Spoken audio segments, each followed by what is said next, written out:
Hola, buen día. Mi nombre es Janet Anaíd Martín Batista. Estoy estudiando pedagogía. Este es un trabajo para la materia de Historia General de la Educación.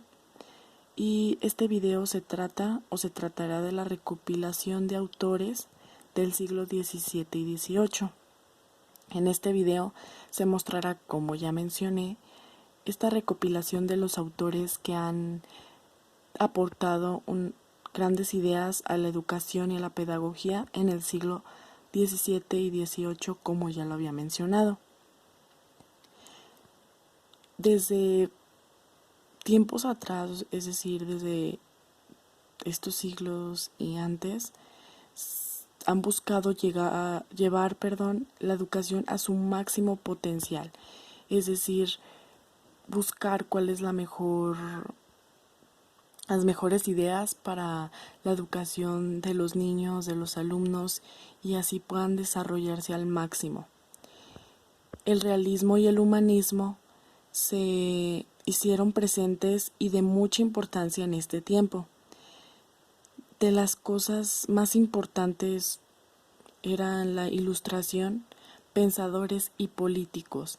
De hecho, en el siglo XVIII, el arte cobró una gran importancia y gran relevancia debido a que se expresaban por medio del arte, es decir, de la arquitectura, de la pintura, entre otras. En el siglo XVII estuvieron presentes o resaltando por sus ideas y aportaciones muy significativas e importantes autores como Juan Amos Comenio, que sus ideas tuvieron gran impacto y de hecho es considerado el grande de la educación, debido a que creó la didáctica y en parte la educación moderna, es decir, él ya hacía aportaciones acerca de lo que vendría posteriormente. También se encuentra en este video Jean Frédéric Herbart, quien creó un sistema de educación, que de igual manera fue muy importante. También mencionamos a Bacon y Descartes, que influyeron fuertemente en la educación. Está John Locke, que fueron en el siglo XVII. En el siglo XVIII resaltó en gran medida Rousseau y Pestalozzi, debido a sus aportaciones que realmente fueron asombrosas. Bueno, pues como una pequeña introducción a ver cómo era más o menos la vida en estos siglos, que fue el 17 y 18, en los años de 1600 y 1700.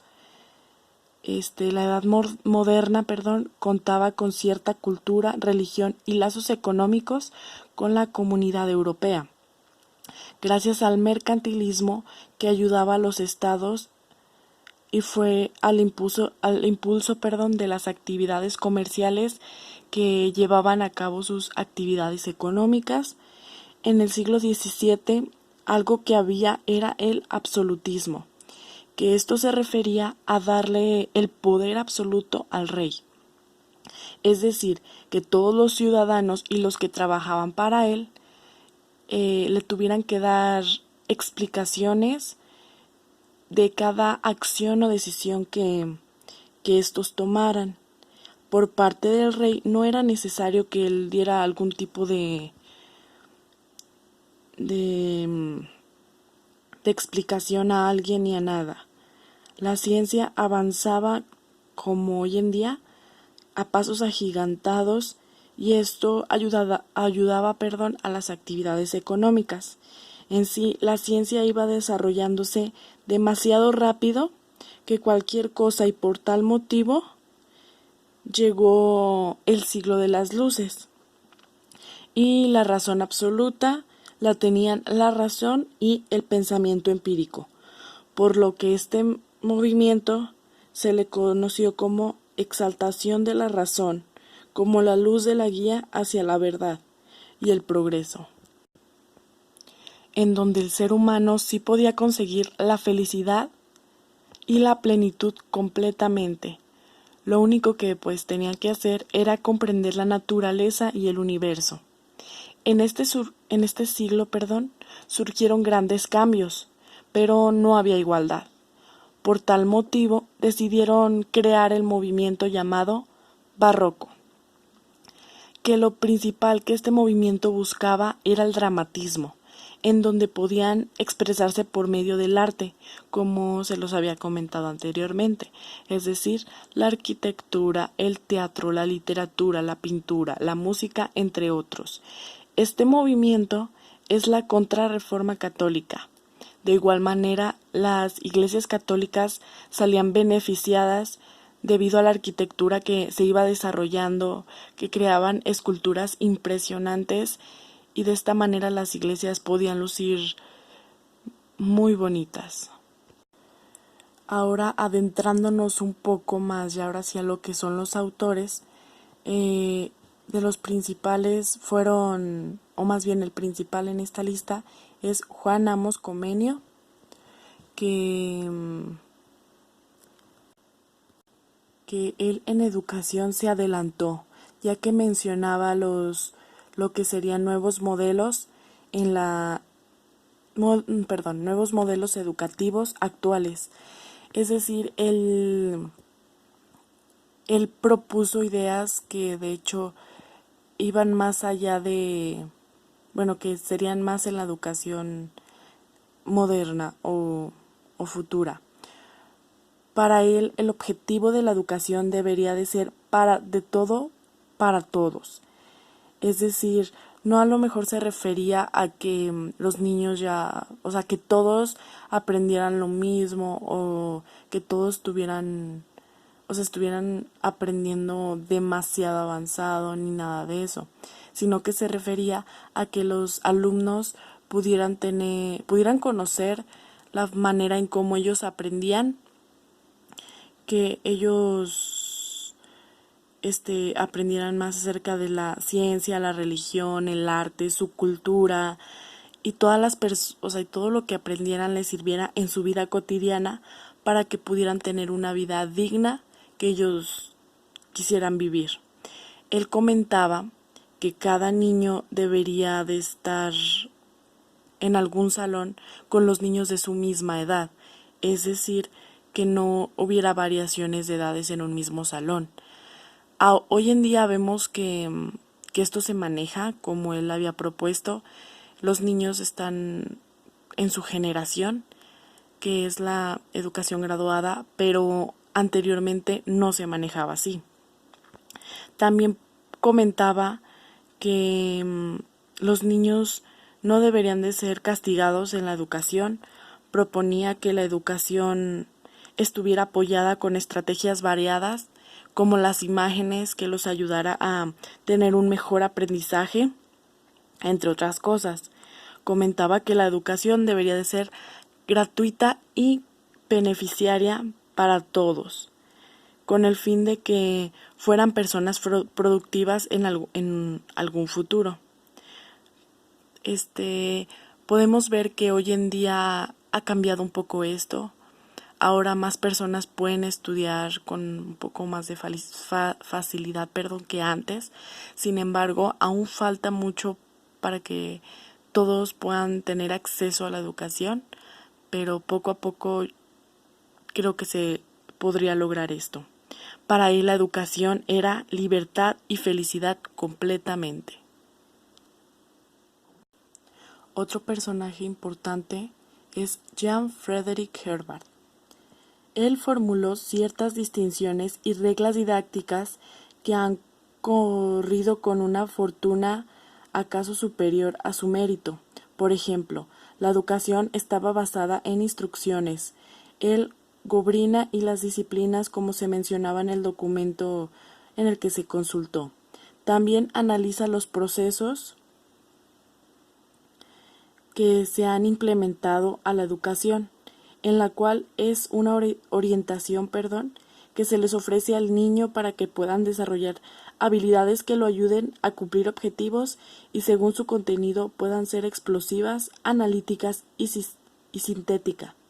Utiliza la resolución de problemas en la educación, es decir, que busque la manera o se busque la manera de solucionar algún problema existente. Creó un sistema de educación basado en la experiencia que ha tenido respecto a esta.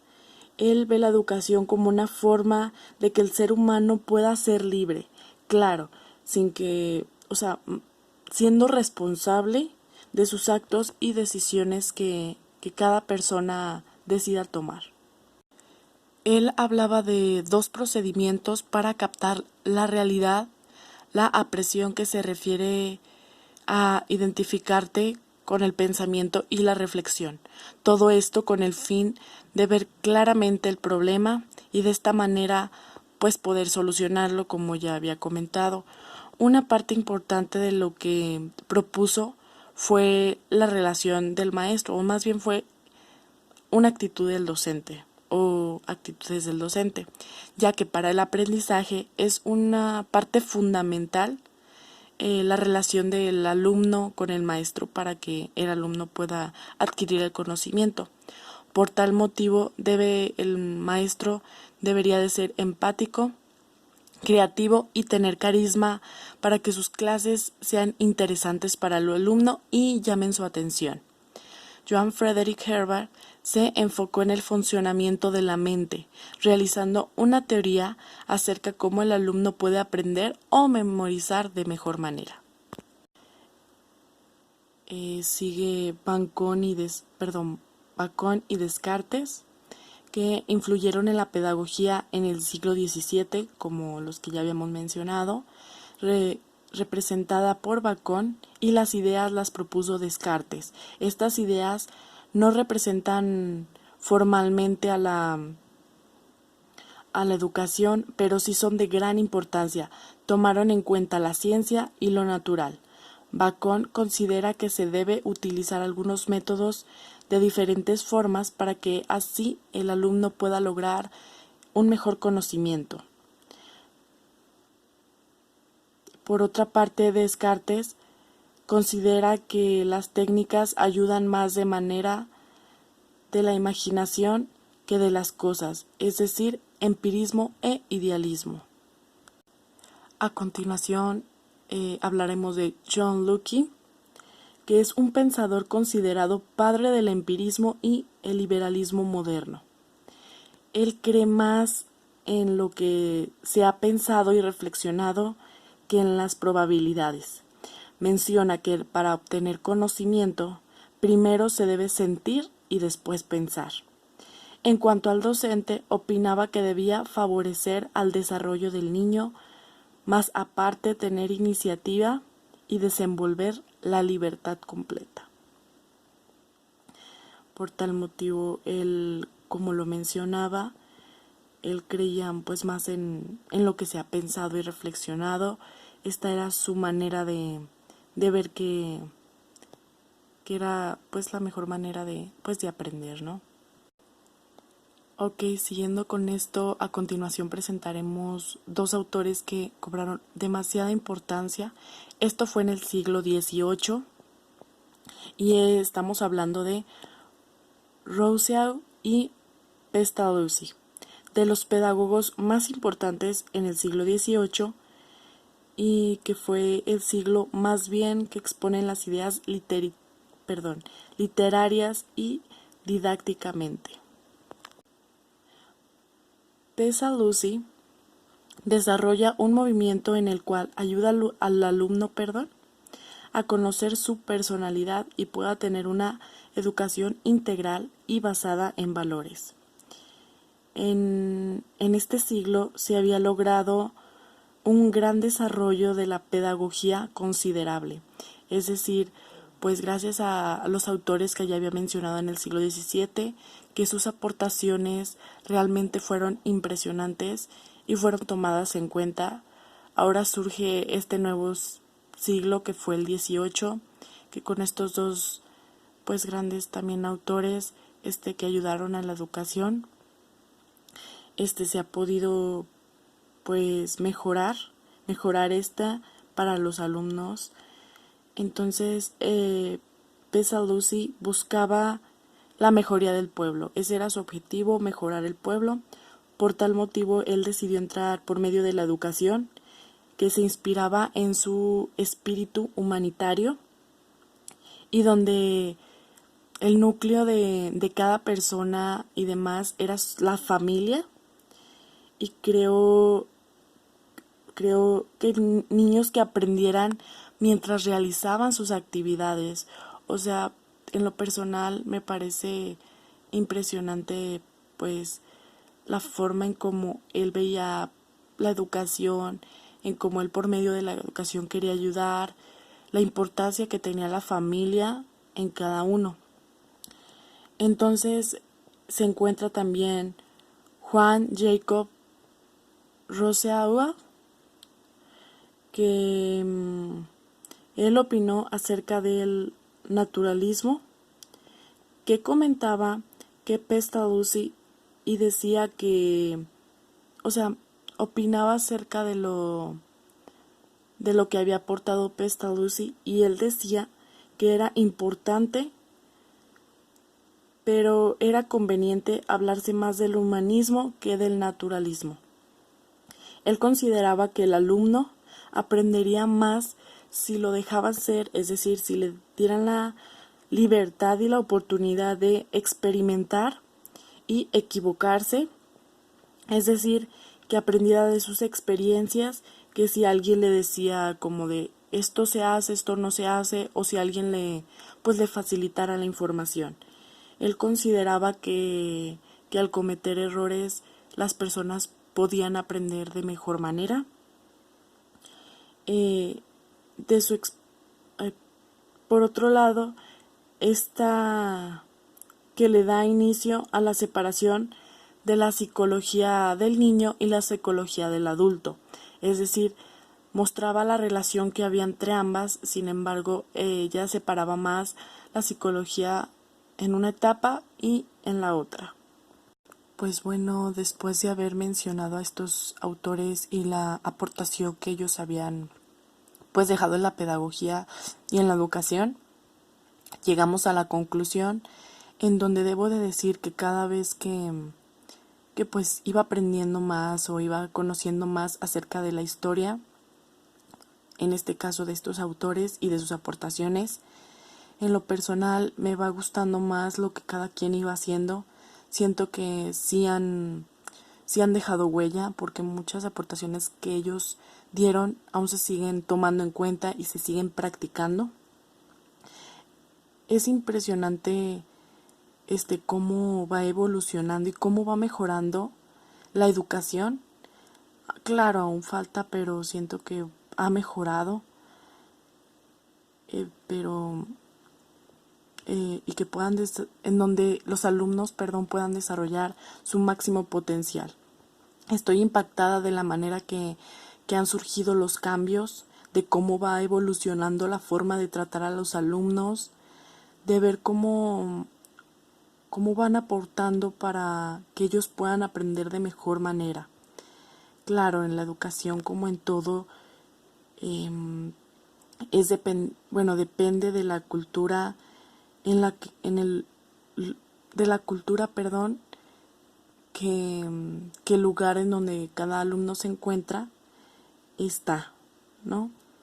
Entonces, debido a esto, la educación ayuda al ser humano o a los ciudadanos a que se desenvuelvan y desarrollen en todos sus aspectos para que puedan adaptarse y tener una vida digna en el lugar que cada uno decida permanecer.